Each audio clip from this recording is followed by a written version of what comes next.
আসসালামু আলাইকুম। কেমন যাচ্ছে সবার নভেম্বর? আমার তো ভাবলে খুব মন খারাপ লাগে যে আমার প্রিয় নভেম্বর একদম শেষের দিকে। সারা বছর অপেক্ষা করি এই নভেম্বর, ডিসেম্বর আর জানুয়ারির জন্য। কারণ এই ৩ মাস ঢাকায় বিভিন্ন ইভেন্টস থাকে। খুব জমজমাট থাকে ঢাকা শহরটায় এই ৩ মাস। যারা ঘুরতে পছন্দ করে তাদের জন্য।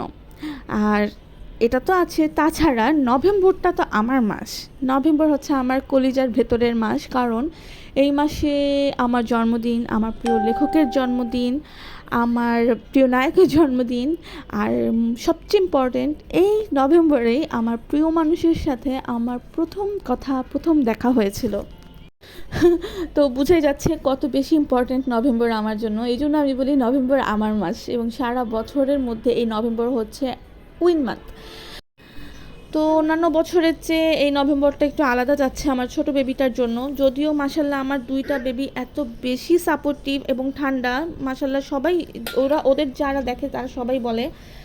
কিন্তু তারপর বাবা মা হিসেবে তো আমাদের সাবধানতা অবলম্বন করতেই হয়। তাছাড়া দুই বেবি, একটা ইনফ্যান্ট আর একটা হচ্ছে টোডলার, যতই সাপোর্টিভ হোক না কেন, একটা চ্যালেঞ্জ। ওদের নিয়ে কোথাও যাওয়াটা না একটা চ্যালেঞ্জের মতো মনে হয়। সেদিন হুট করে এমনই একটা চ্যালেঞ্জ নিয়ে ফেললাম।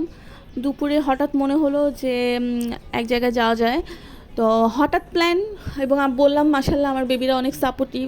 টুসটাস করে আমরা রেডি হয়ে রওনা হলাম, এবং সেদিন কিন্তু আমার হাজব্যান্ড বাসায় ছিল না।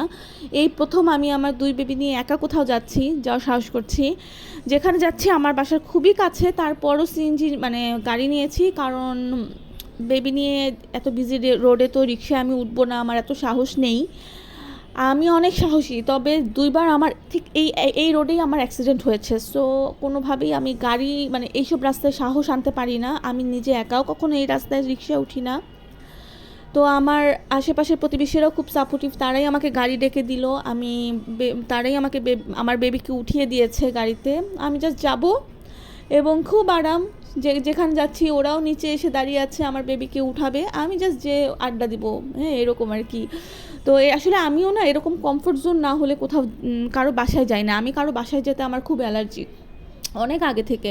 আমি জানি না কেন আমি একদম মানে যাযাবরের মতো ঘুরতে পছন্দ করি, কিন্তু কারো বাসায় যাওয়ার নাম শুনলেই আমার অ্যালার্জি উঠে যায় এমন আর কি। কিন্তু যদি এরকম কমফোর্ট জোন হয়, সেখানে আমি আবার এই যে খুব টুসটাস করে একদম চলে যেতে পারবো। তো এমনই এক জায়গায় যাচ্ছিলাম।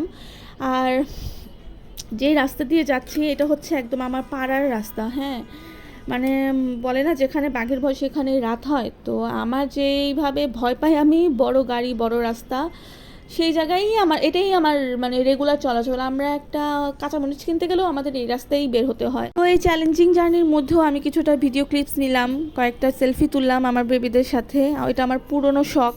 আমি যে কোনো অবস্থাতেই ছবি তুলতে, ভিডিও করতে খুব পছন্দ করি, মেমোরিজ কালেক্ট আর কি। সো আমাদের জার্নিটা অনেকটা শেষের দিকে, আমার ভিডিও শেষের দিকে। তো এই শেষে এসে অনুরোধ করতে চাই যে প্লিজ আপনারা যারা বড় রাস্তায় বা অলিগলিতেও চলাফেরা করেন, খুব সাবধান।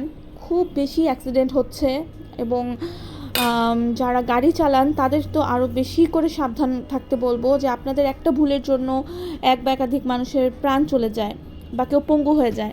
গল্প করতে করতে আমি চলে এসেছি আমার গন্তব্যে। তো সবাই ভালো থাকবেন, আল্লাহ হাফেজ।